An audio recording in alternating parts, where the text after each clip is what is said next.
വാർത്താമഴയിലേക്ക് വീണ്ടും. ഡൽഹി മദ്യനയ അഴിമതി കേസിൽ BRS നേതാവ് കെ കവിതയെ എൻഫോഴ്സ്മെന്റ് ഡയറക്ടറേറ്റ് അറസ്റ്റ് ചെയ്തു. ഹൈദരാബാദിൽ കവിതയുടെ വസതിയിൽ ആദായനികുതി വകുപ്പും എൻഫോഴ്സ്മെന്റ് ഡയറക്ടറേറ്റും പരിശോധന നടത്തിയിരുന്നു. ഇതിന് പിന്നാലെയാണ് അറസ്റ്റ്. കേസിൽ ചോദ്യം ചെയ്യലിന് ഹാജരാകാത്തതിനെതിരെ ED നൽകിയ പരാതിയിൽ അരവിന്ദ് കെജ്രിവാൾ നാളെ കോടതിയിൽ നേരിട്ടെത്തി വിശദീകരണം നൽകണം.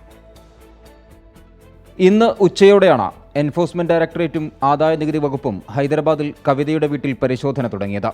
മണിക്കൂറുകൾ നീണ്ട റെയ്ഡിന് ശേഷം കവിതയെ അറസ്റ്റ് ചെയ്തു. ചില രേഖകളും കവിതയുടെ ഫോണും ED കസ്റ്റഡിയിലെടുത്തുവെന്നാണ് സൂചന. കവിതയെ ഡൽഹിയിലേക്ക് കൊണ്ടുപോയി ചോദ്യം ചെയ്യും.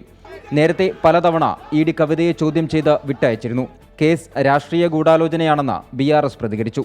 MLA ഹരീഷ് റാവു ഉൾപ്പെടെയുള്ളവർ കവിതയുടെ വീട്ടിലെത്തിയെങ്കിലും ED ഉദ്യോഗസ്ഥർ തടഞ്ഞു. വലിയ പ്രതിഷേധമാണ് BRS പ്രവർത്തകരുടെ ഭാഗത്തുനിന്നും ഉണ്ടായത്.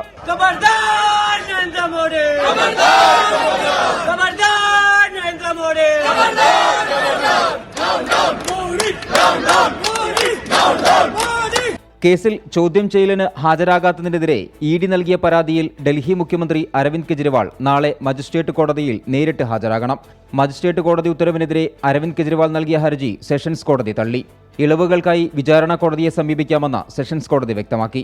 ഇതുവരെ 8 സമൻസുകൾ ED നൽകിയെങ്കിലും കെജ്രിവാൾ ഹാജരായിരുന്നില്ല. 24 ചെന്നൈ.